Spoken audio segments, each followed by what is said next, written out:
Thanks, Tyler, and hi, Adam. We'll begin with Ryan McFadden of the Denver Post. Go ahead, Ryan.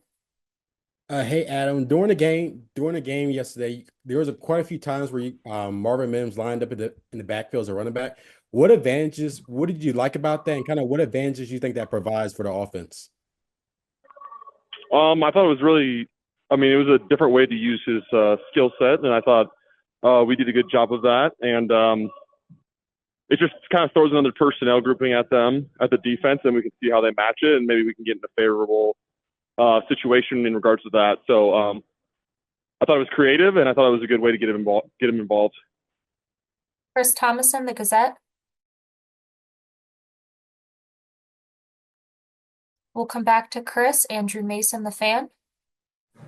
Hey, Adam. Sean was talking about this morning about the toughness of this team and how he felt it had a kind of a different toughness compared to last year. So, what I was wondering is, that team did show toughness and resilience in coming back from 1-5, but what do you see as maybe the subtle differences between this year's team and last year's team in terms of that kind of toughness and resilience? Yeah, obviously we did a good job last year of overcoming the early deficit, but I think there's this belief in the building that no matter what challenge is thrown at us, no matter what happens.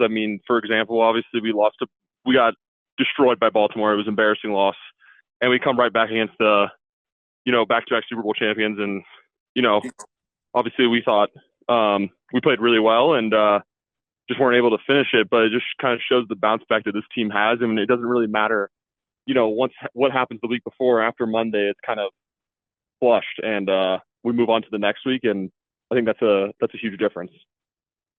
Chris Thomason. Yeah, hey Adam, kind of following up with that. You guys bounced back well, obviously, after the loss at Baltimore. This is a different kind of loss. Is there anything different you guys got to do, or do you do kind of the same things you did last week to flush that loss? Yeah, I think it's the same thing. And honestly, you probably almost feel a little better after this one just because you played well and you were in the right situation to win. Obviously, the unfortunate ending, but yeah, I think we feel good. I think we feel good going into the rest of the year. And we got to go 1 week at a time and knock out these next three opponents. And obviously, we're focused on Atlanta. Parker Gabriel, The Denver Post.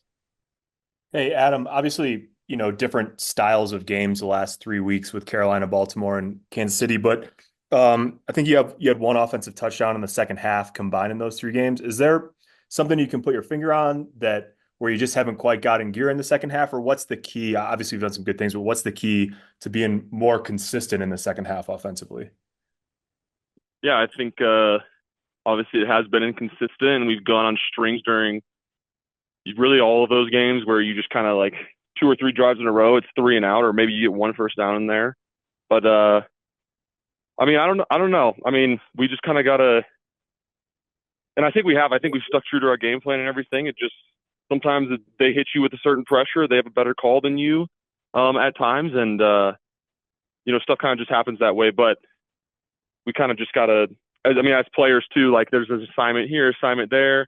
Maybe it's coming out of halftime and you're kind of dragging a little bit or something, which obviously we can't do. And obviously the third quarter was disappointing yesterday because we didn't really move the ball.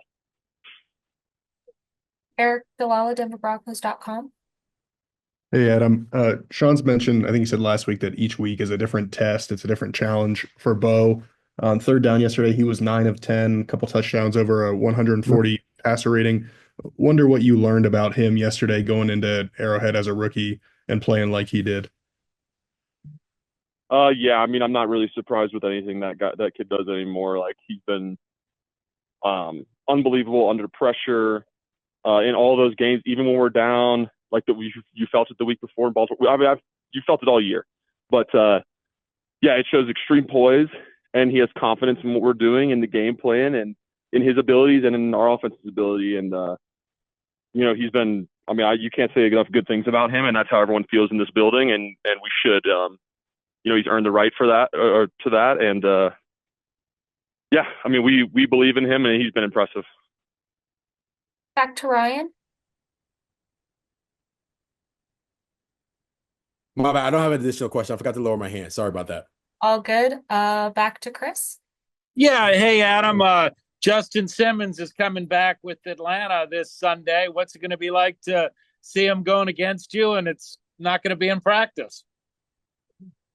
Yeah, it'll be different. Obviously it's gonna be a little different for more of the guys just because I was only here for a year with him.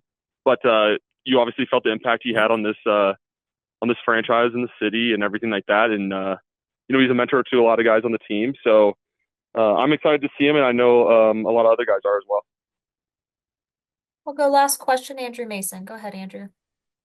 Hey, Adam, to follow up on what you were saying about Bo, sort of what have you seen in him, in his demeanor in the huddle, and how it's evolved over the season from maybe when you guys first worked with him to what his demeanor was like yesterday, end of the game, crowd screaming, gathering you guys in the huddle?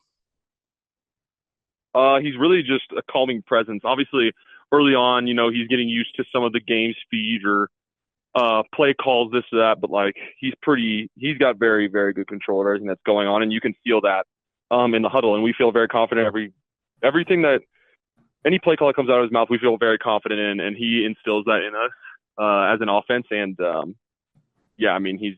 he's been terrific, and he's kind of someone you want to go to war with, and we all feel that way on offense.